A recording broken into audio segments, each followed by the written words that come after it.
ना भाईचारा टूटने देंगे, ना समाज को टूटने देंगे, ना लोकतंत्र खत्म होने देंगे, ना संविधान खत्म होने देंगे। आप सत्य की राह पर चलो, सत्य को अपनाओ और सत्य की ही आने वाले समय के अंदर जीत होगी। चिंतन और मंथन के बिना हम आगे नहीं बढ़ सकते। कांग्रेस पार्टी के द्वारा महात्मा गांधी जी की जयंती मनाई जा रही है और आप देख सकते हैं यहाँ पर कांग्रेस पार्टी के नेता यहाँ पर पहुंचे हुए, कार्यकर्ता यहाँ पर पहुंचे, महिलाएं यहाँ पर पहुंची है और आप देख सकते हैं चलाकर, जी हाँ, जो महात्मा गांधी जी का चरखा है, चरखे को चलाकर जो है जयंती मनाई जा रही है। तो चला आप देख सकते हैं कि पूर्व विधायिका सुमिता सिंह यहाँ पर पहुंची है और किस तरह से श्रद्धांजलि देते हुए नजर आ रही है। जी हाँ, महात्मा गांधी जी को श्रद्धांजलि देते हुए नजर आ रही है। और अब यहाँ पर नमस्कार जी मैम, आज जो महात्मा गांधी जी की जयंती पर क्या संदेश देना चाहेंगे देश को? आज हम यहाँ पर महात्मा गांधी जी और हमारे पूर्व प्रधानमंत्री लाल बहादुर शास्त्री जी के आज हम इनकी जन्म उसके ऊपर यहाँ पर जयंती पर हम यहाँ सभी कांग्रेस भाई यहाँ पर हम आज एकत्रित हुए हैं, अपने श्रद्धा सुमन फूल अर्पित करने के लिए आए हैं। और जो रास्ता हमें गांधी जी ने दिखाया, जो रास्ता हमें शास्त्री जी ने दिखाया, लाल बहादुर शास्त्री जी ने, और हम सबको चाहिए कि हम अहिंसा का मार्ग अपनाएं और हम सब एक होकर प्यार से, हमारी सेक्युलर कंट्री है, हम हिंदू मुस्लिम सिख ईसाई हम सब है भाई भाई, हम सब एक होकर रहें। देखिए, सिर्फ प्रेम का संदेश देशवासियों को देना चाहते हैं। जैसे राहुल गांधी जी ने अपनी यात्रा के अंदर मोहब्बत की दुकान खोलने की बात कही, उसी तरीके से आज परम पूजनीय महात्मा गांधी जी और लाल बहादुर शास्त्री जी जो पूर्व प्रधानमंत्री हैं, उन दोनों की आज जयंती है। और आज अगर 1942 में क्विट इंडिया मूवमेंट को आप याद करो तो दो चीजें आपको आपके संज्ञान में होगी। क्विट इंडिया मूवमेंट में सबसे पहला काम कांग्रेस पार्टी के तमाम नेताओं ने महात्मा गांधी जी के नेतृत्व के अंदर ये लड़ाई शुरू की और पूर्व प्रधानमंत्री लाल बहादुर शास्त्री उस वक्त प्रधानमंत्री नहीं होते थे।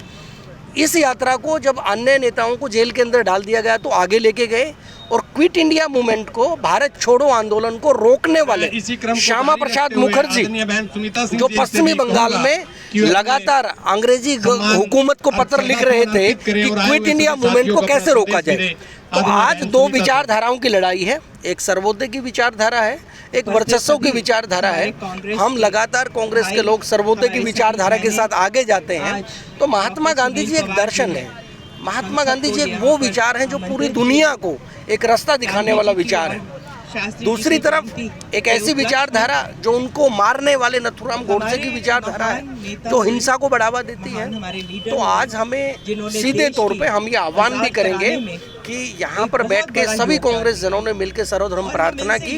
तो एक ही अपील है कि सभी धर्म बराबर हैं, हम सेकुलर हैं और पूरा देश जो चलेगा वो प्रेम से आगे बढ़ेगा, नफरत से आगे नहीं बढ़ेगा। देखा जाता है कि जो बुद्धिजीवी हैं उन्हीं को भूलते जा रहे हैं, कहीं ना कहीं जो देश का आने वाला भविष्य है उनको जो है बुद्धिजीवियों के बारे में, महापुरुष के बारे में बताया नहीं जा रहा और कोई खास दिन ही रखा हुआ है कोई जो इन बुद्धिजीवियों को क्या रोज याद करने की जरूरत नहीं है।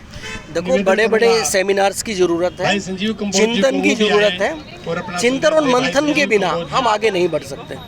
आज देश के अंदर कोई बंदूक की लड़ाई नहीं है, ये वैचारिक लड़ाई है। और इस विचार के अंदर जो दूसरा विचार है, जो वर्चस्ववादी विचार है, वो लगातार अपने अलग अलग प्रोपेगेंडा के माध्यम से, चाहे वो मीडिया के माध्यम से है, चाहे वो अखबार के माध्यम से है, सोशल मीडिया के मार्फत है, वो अपने विचार को लगातार लोगों के ऊपर थोपने का प्रयास कर रहा है। तो आज किसी विचार को थोपने की आवश्यकता नहीं है, आत्मसात करने की आवश्यकता है। और आत्मसात वही विचार होगा जो प्रेम का विचार होगा, जो सबको जोड़ने वाला विचार होगा।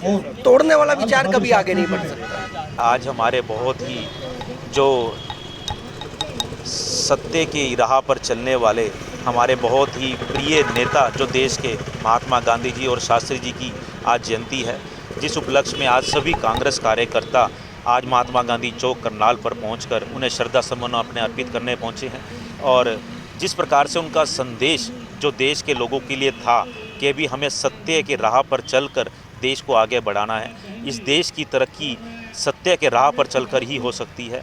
और जिसका संदेश आज राहुल गांधी जी भी उसी संदेश के ऊपर चलते हुए जिन्होंने भारत जोड़ो यात्रा भी की और उसी संदेश का पालन आज हमारे प्रिय नेता राहुल गांधी जी और हमारी हरियाणा की जो नेता हैं कुमारी शैलजा जी, जो लगातार उस संदेश को अपने साथ बांधकर इस देश में लोगों की जो मुसीबत है, जो लोगों को आज तकलीफ़ें सहन करनी पड़ रही हैं, उस संदेश को लेकर के लोगों के बीच में पहुंच रहे हैं कि आप सत्य की राह पर चलो, सत्य को अपनाओ और सत्य की ही आने वाले समय के अंदर जीत होगी, कांग्रेस की ही जीत होगी। जिस प्रकार से राहुल गांधी जी हर व्यक्ति से अपना संपर्क साध रहे हैं, हर वर्ग के लोगों से अपना संपर्क साध रहे हैं, हर जो अपना कार्य करते हैं लोग और जो मज़दूर लोग हैं, जो छोटे छोटे व्यापारी हैं, उन सभी से अपना संपर्क साध करके उनकी तकलीफ़ों को सुनने का काम यदि कोई कर रहा है तो वो राहुल गांधी जी हैं। और एक तरफ हमारे देश के नेता हैं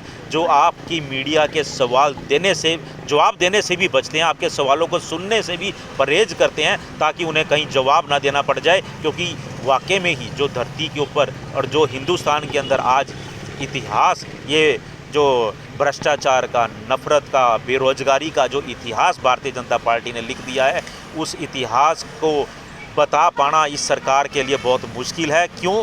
क्योंकि ये खुद ही नहीं चाहते हैं कि इस देश की तरक्की हो, इस देश का गरीब, मज़दूर, व्यापारी आगे बढ़े। ये सिर्फ अपनी जो एक 3 दोस्तों की जो इनकी टोली है, सिर्फ उनको ही फ़ायदा पहुंचाने के लिए सरकार के अंदर आए हैं, ना कि आम जनता का काम करने के लिए। उन लोगों को क्या कहना चाहेंगे जो लोग ये कहते हैं कि आज़ादी चरखा चलाने से नहीं आई? देखिए, वो उनकी सोच है। महात्मा गांधी के चरखा चलाने से आज़ादी, महात्मा गांधी का एक संदेश था। ये चरखा जो है हमारे देश का एक गौरवपूर्ण इतिहास में सम्मिलित है।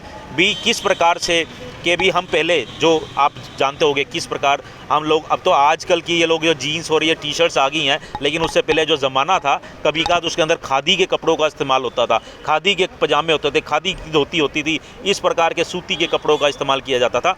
तो ये चरखा और ये जो धागा है, ये हमारे देश का गौरवपूर्ण इतिहास है, जो ये बताता है कि वो समय था जब लोग किस प्रकार के साधारण तरीके से रहने वाले हिंदुस्तान के लोग थे और किस प्रकार से हमारे देश को उन्होंने आज़ादी दिलाई, एक चरखे से, एक सत्य की राह पर चलते हुए, एक अहिंसा का मार्ग अपना करके जिन्होंने इस देश को आज़ादी दिलाई। ये अपने आप में गौरवपूर्ण इतिहास है, हमारे देश के लिए गौरवशाली इतिहास है। मैं अरुण पंजाबी, करनाल से। नहीं, आज हम महात्मा गांधी जी को और लाल बहादुर शास्त्री जी का जन्मदिन पे उनके चरणों में नमन करने के लिए आए हैं और हमने ये संकल्प लिया है कि हम उन्हीं के बताए हुए रास्ते पे चल के देश को आगे बढ़ाएंगे, विश्व गुरु बनाएंगे, ना कि नथुराम गोडसे की विचारधारा पे चल के देश को पूरे वर्ल्ड में नीचा देखने के लिए मजबूर करेंगे। ना भाईचारा टूटने देंगे, ना समाज को टूटने देंगे, ना लोकतंत्र खत्म होने देंगे, ना संविधान खत्म होने देंगे और महात्मा गांधी की जय बोलते हुए आगे बढ़े। सर, एक पंक्ति सुनने में आती है कि चरखा चलाने से आज़ादी नहीं आई। ऐसे लोगों को क्या कहना चाहोगे जो ऐसा बोलते हैं? नथुराम के गोली चलाने से, महात्मा गांधी की हत्या करने से ही आज़ादी आई है, यही कहना चाहते हो आप? ये उन लोगों की विचारधारा है, ऐसे घटिया लोगों का नाम लेना भी मैं पसंद नहीं करता। तो आप देख सकते हैं जो कांग्रेस पार्टी के नेता यहाँ पर है कि यहाँ पर चरखा लेकर बैठे हुए और चरखा चलाते हुए महात्मा गांधी जी की जयंती मनाई जा रही है। यहाँ पर हमने बातचीत भी करी और किस तरह से गांधी जी के विचारों पर यहाँ पर चर्चा भी की गई। जी हाँ, किस तरह से देशवासियों को भी संदेश दिया गया कि महात्मा गांधी जी की आज जयंती मनाई जा रही है, जिसके चलते जो है यहाँ पर तमाम लोग इकट्ठा हुए थे। और इसी के साथ वीडियो को ज़्यादा शेयर जरूर करते रहिए। इसी के साथ जय हिंद, जय भारत।